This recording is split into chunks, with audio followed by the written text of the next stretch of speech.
주셨습니다.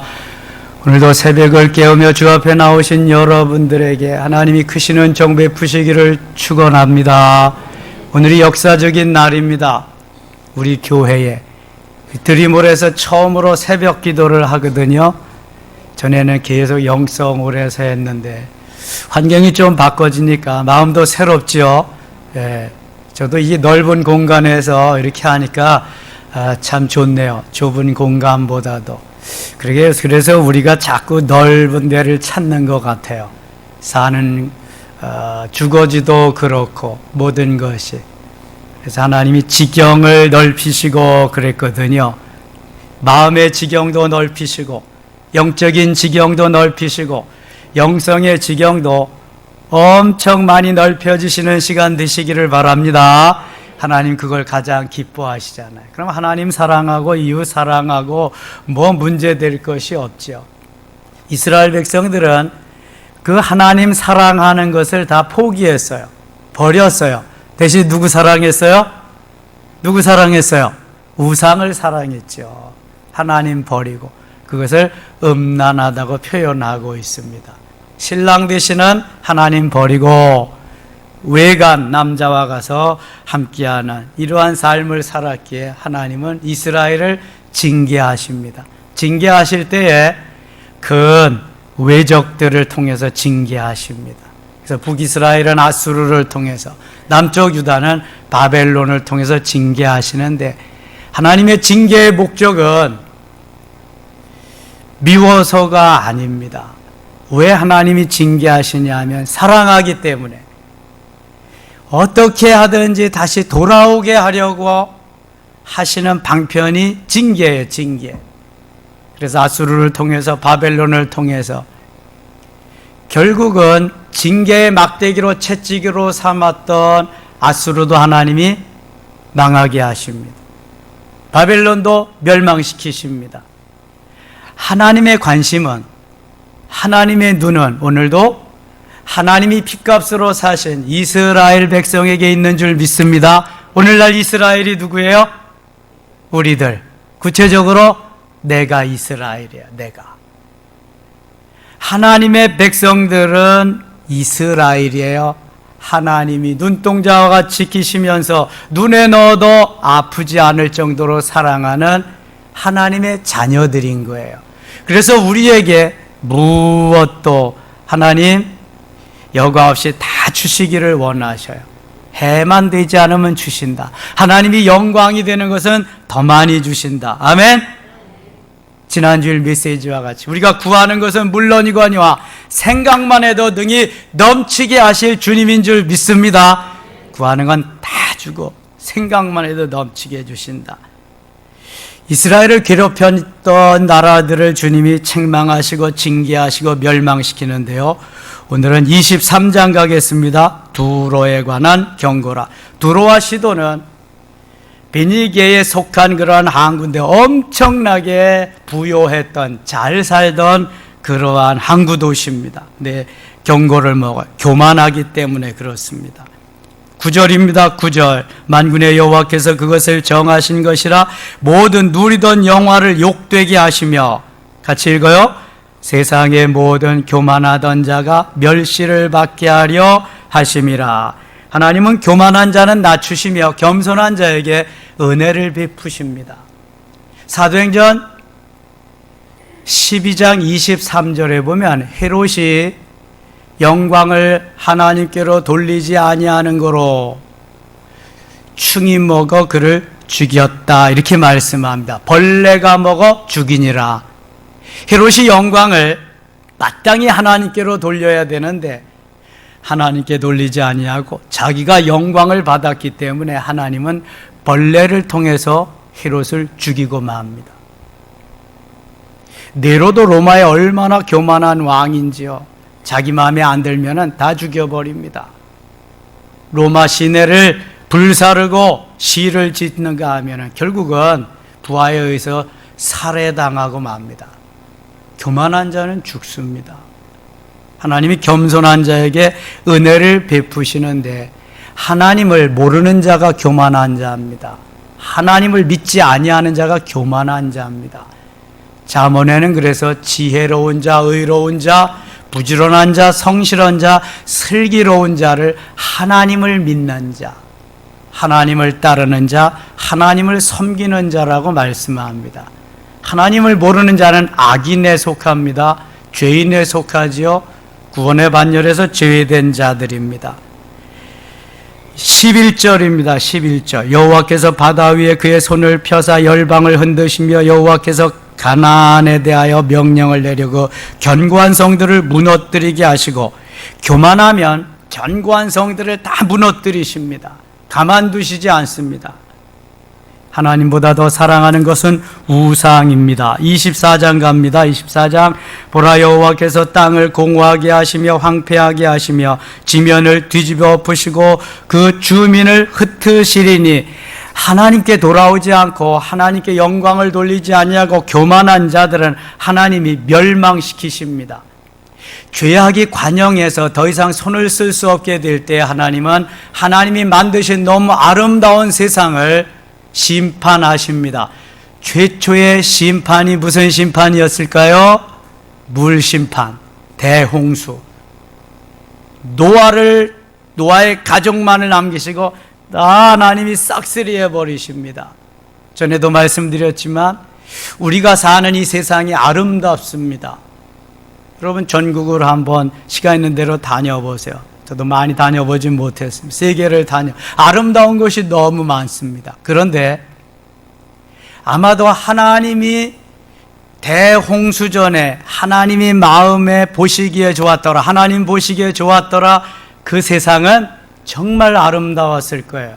대홍수로 이 세상에 지각 변동이 일어나서 엄청난 혼란 속에 다시 태어난 이 세상이 지금 우리가 사는 세상인데, 그 옛날 얼마나 아름다웠겠어요.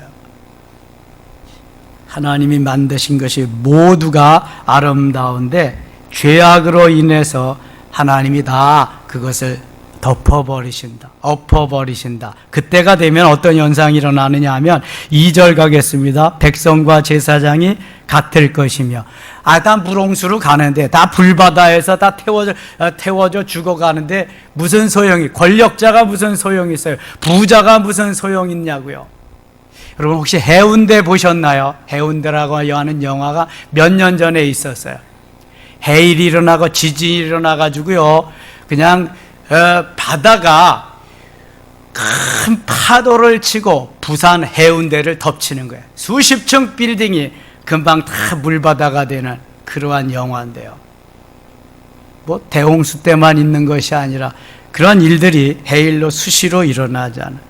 그때 무슨 권력자, 부자, 상전과 일하는 사람이 무슨 소용이 있겠어요? 백성과 제사장이 같을 것이며, 종과 상전이 같을 것이며, 여종과 여주인이 같을 것이며, 사는 자와 파는 자가 같을 것이며, 빌려주는 자와 빌리는 자가 같을 것이며, 이자를 받는 자와 이자를 내는 자가 같을 것이라. 3절 같이 읽겠습니다. 땅이 온전히 공허하게 되고 온전히 황무하게 되리라. 여호와께서 이 말씀을 하셨느니라. 아멘. 우리가 왜 내건 나만 하면 살지 말아야 될 것이냐 하면은 주님 오실 날이 멀지 않았어요. 주님이 오시면 그런 거 따질 새가 없어요. 너희들이 나를 위해서, 복음을 위해서, 하나님의 영광을 위해서 어떻게 살았느냐, 그때는 그것만 가지고 주님 앞에 서는 거예요. 내가 잘 먹고 잘 살았느냐, 이런 거 따지지 않아. 대통령 했느냐, 국회의원 했느냐, 총리 했느냐. 너 총리할 때 교회가 기도하지도 못하게 다 막아버렸지. 이놈아 정신 차려. 또 저만 친가 있어. 그랬을지도 몰라요. 현직 총리가 장로입니다, 여러분. 하나님이 요셉과 같은 총리를 좀 보내주셨으면 좋겠어요. 요셉. 그래야 살리는 겁니다. 그래요. 어떠한 권력과 부와 명예가 나를 살리지 못합니다. 오직 그분 예수 그리스도, 내가 나를 위해서, 복음을 위해서, 하나님의 영광을 위해서 어떻게 살았느냐, 너 냉수 한 그릇 떠줘 봤느냐, 이거 물으시는 거죠. 잘 먹고 잘 사는 거 절대 묻지 않으십니다. 주님 그리 이 땅에 계실 때 부자로 사셨겠지. 주님이 왜 그냥 목수일을 하시고 왜 그렇게 사셨겠어요? 가난한 자들과 함께 하시고. 너희들이 이 길을 가라는 거거든요. 너희만 부자로 잘 먹고 잘 살아서 내가 행복하다고 그래서 나한테 상급이 큰 게 아니라는 거거든요.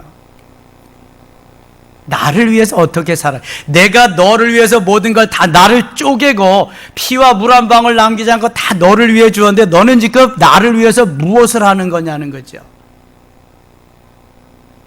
이사야서에서 그래서 초점은 믿으려고 형식적으로 보이려고 하지 말라는 거예요.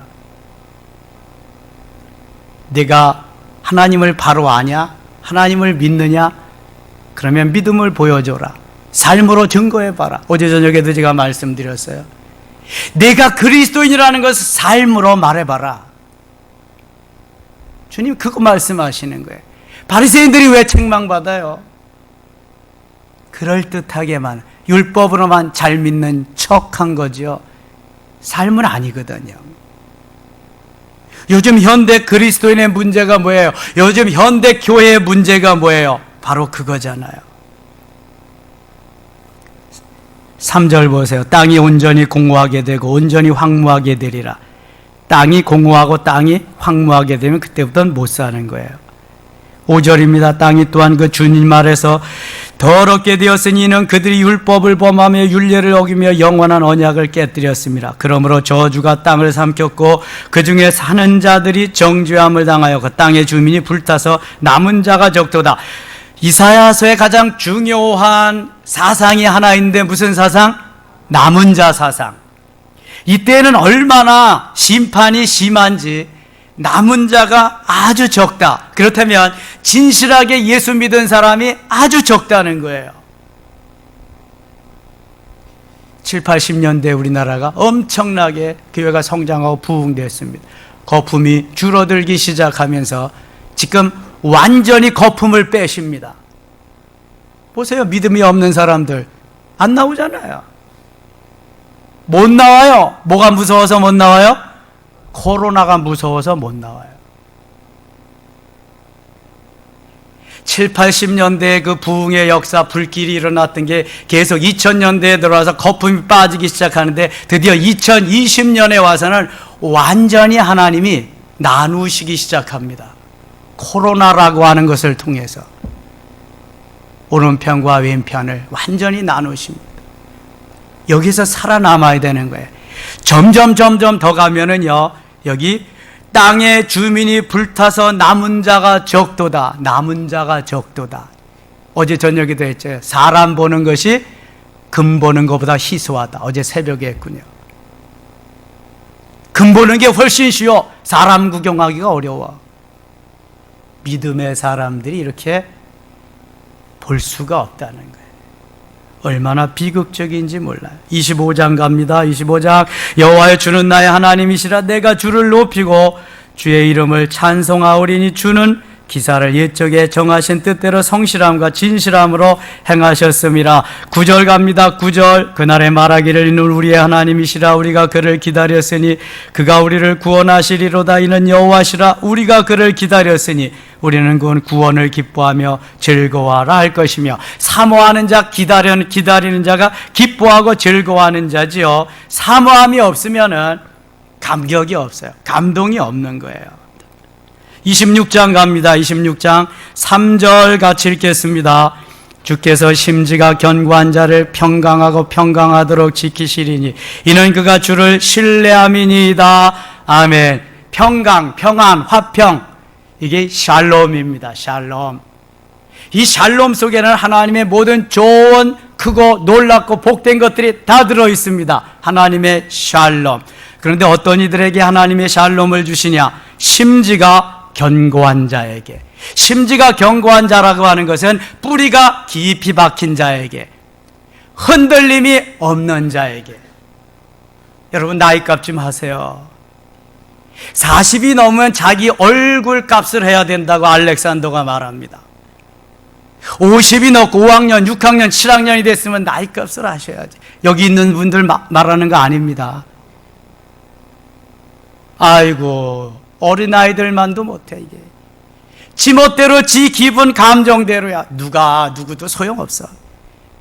좋을 땐 배알이라도 다 꺼내줄 것쯤을 하지만 조금만 수 틀리면은 전화도 안 받고 문자도 안 받고. 아이고 참, 나이 값지 마세요 여러분. 내 기분이다 하나님을 기쁘시게 하는 게 아니거든요. 심지가 견고해요. 왜 심지? 무슨 심지가 견고해야 돼요? 믿음의 심지가 견고해야 돼. 믿음의 반석에 털을 하고 기초를 튼튼히 하면은요, 심지가 견고한 거. 뿌리 깊은 나무 바람에 아니면서 뿌리가 깊이 박히면 아무리 태풍이 불어도 상관없어. 흔들하다가 다시 서는. 높은 건물일수록 기초가 단단합니다. 그리고 흔들림도 있으면 지진이 나도 넘어가지 않도록 다 내진 설계가 되어 있습니다. 하나님이 우리에게 원하시는 것은 뿌리가 깊은, 흔들리지 않는 거예요. 흔들리지 않는 거. 줏대가 있어야지 사람이. 뿌리가 좀 깊이 있어야지. 여러분, 항존직이라고 하는 것은 내가 여기 죽을 때까지 뿌리를 박고 뿌리를 깊이 박, 흔들리지 말아라, 내가 기둥이다, 그런 의미예요. 우리 11월 첫째 주에 항전직 투표할 건데요, 이런 분들이 항전직이 돼서 교회를 세워가야, 든든히 세워가야 돼. 뿌리가 깊지 못하면 금방 뽑히는 거예요. 막이 밥입니다. 막의 밥. 그런 줄만 아세요, 여러분. 뿌리가 깊으시기를 축원합니다. 믿음의 뿌리를 깊이 박아야 돼. 어떤 누가 와도, 구원파가 와도, 신천지가 와도, 세상 없는 누가 와도 말이죠. 적어도 구원파보다는 우리는 믿음의 확신이 있어야 돼. 신천지보다는 믿음이 확실해야 돼. 안상홍 증인을 받아도 믿음이 확실해야 되고요. 4절 보세요. 너희는 여호와를 영원히 신뢰하라. 주 여호와는 영원히 반석이시미로다. 높은 데에 거주하는 자를 낮추시며 소순성을 헐어 땅에 엎으시되 진토에 미치게 하여. 소순성, 높은 성은 다 없애버리겠다는 거예요, 하나님이요. 교만하지 말라는 거죠. 하나님이 얼마나 그렇게 우리를 사랑하시고 겸손해지기를 원하시는지 몰라요. 27장 갑니다. 27장. 그날에 여호와께서 그의 견고하고 크고 강한 칼로 날렘 뱀 리와야단, 곧 꼬불꼬불한 뱀 리와야단을 벌하시며 바다에는 용을 죽이시리라. 이건 사단입니다. 사단의 두목, 결국은 바벨론을 의미합니다. 괴롭게 하고 힘들게 하고 어렵게 하는 대적을 말하는 것입니다. 그날에 너희는 아름다운 포도원을 두고 노래를 부를지어다. 나 여호와는 포도원지기가 됨이여 때때로 물을 주어 밤낮으로 간수하여 아무든지 이를 해치지 못하게 하시리로다. 하나님은 우리의 포도원지기가 되고 물을 주어 잘 길러서 좋은 열매 맺기를 원하시는 분이시다, 이렇게 말씀합니다. 13절 읽고 마치겠습니다. 13절입니다. 그날에 큰 나팔을 불리니 아수르 땅에서 멸망하는 자들과 애굽 땅으로 쫓겨난 자들이 돌아와 예루살렘 성산에서 여호와께 예배하리라. 아멘. 하나님은 징계하시고 하나님은 다루시면서도 결국은 돌아오게 하서 누리게 하는 거. 이 우리 자녀들이 비행청소년으로 때로는 이렇게 나가서 속을 끓이고 썩이고 그래도 결국은 돌아와서 아버지 잘못했어요, 용서해 주세요, 이걸 원하시는 거죠. 오늘도 회개하며 통회하며 자복한 이들의, 겸손하고 뿌리가 깊은 자들에게 은혜 베푸실 줄 믿습니다. 기도합니다. 하나님 아버지 고맙습니다. 우리에게 주신 은혜는 너무나 크고 놀랍습니다. 그런데 우리가 뿌리가 깊지 못해서 흔들릴 때가 많습니다. 내 기분 감정으로 살 때가 많습니다. 하나님 도와주시고 우리의 기도를 들으시옵소서. 코로나가 속히 종식되게 하시며 교회에 내린 행정명령을 철회하게 하시고 이제 오늘 내일 상정될 텐데 차별금지법이 국회에서 통과되지 못하도록 역사하여 주옵소서. 우리의 기도를 들어 응답하심을 믿사옵고 예수님의 이름으로 기도드리옵나이다. 아멘.